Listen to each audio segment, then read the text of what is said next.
आयुष्यातला प्रत्येक दिवस हा खरंच सारखा नसतो.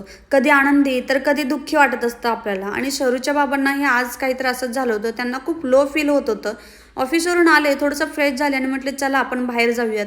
पण रिझन तर काय सांगितलं नाही कशासाठी किंवा काय होतंय, काय का लो फील वाटतंय. पण ते म्हणल्यामुळं मी पण पटकन न आवरता अशीच बाहेर आले.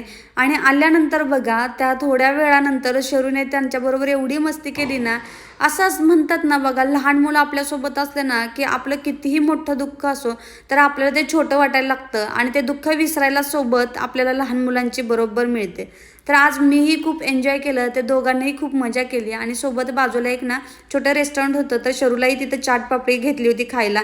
तर म्हटलं आपण पण थोडंसं काहीतरी चाट खाऊयात, म्हणून दोघांनी मस्त पाणीपुरी खाल्ली. आणि त्यानंतर मग आलो घरी. घरी आल्यानंतर बनवला होता सोयाबीनचा भात. आणि येताना मोकळ्या हातानं कसं येणार, मग हराभरा कबाब घेऊन आलो येतो.